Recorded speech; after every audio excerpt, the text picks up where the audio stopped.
Generally, adherence to a healthy lifestyle pattern has decreased during the last 18 years.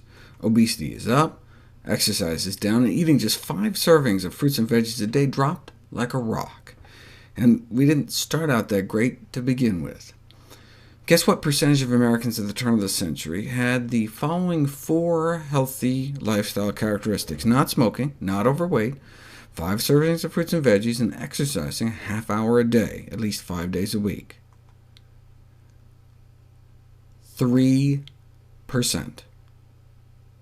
And whether people were wealthy, college-educated, no subgroup even remotely met clinical or public health recommendations. Where are people falling down the most? If you look at heart disease risk factors, most people don't smoke, shown here in green.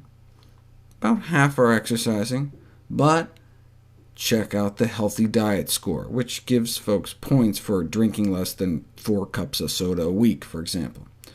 On a scale of 0 to 5, only about 1% score a 4 or a 5. So the American Heart Association's aggressive 2020 target to improve that by 20% would bring us up to like 1.2% of men and women.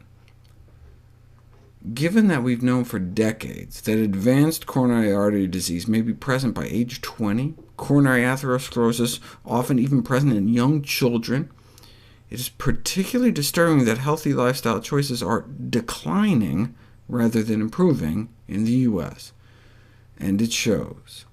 In terms of life expectancy, the U.S. is down around 27 or 28 out of the 34 OECD free market democracies. The people of Slovenia live a year longer than citizens of the United States. Why?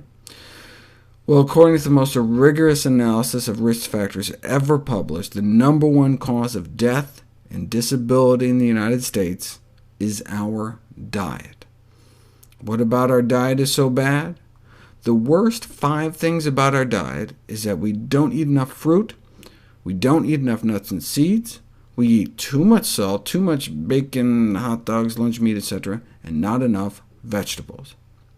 That's based on data like this on diet quality and chronic disease mortality risk that found that those scoring higher using a variety of different systems that all agreed on more whole plant foods reduced the risk of dying from heart disease, cancer, and all causes of death combined. There's now an overwhelming body of clinical and epidemiological evidence illustrating the dramatic impact of a healthy lifestyle on reducing all-cause mortality and preventing chronic diseases such as coronary heart disease, stroke, diabetes, and cancer.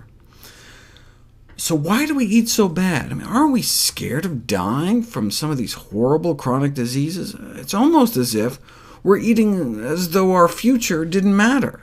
And there's actually data to back that up. Death row nutrition.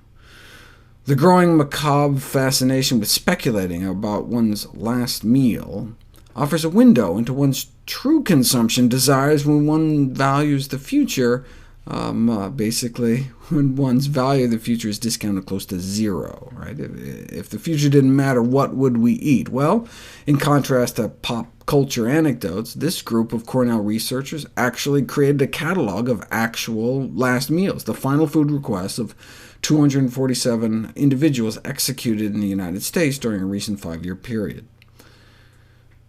The most commonly made request, meat. The researchers go out of their way to note, tofu never made the list. And no one asked for vegetarian.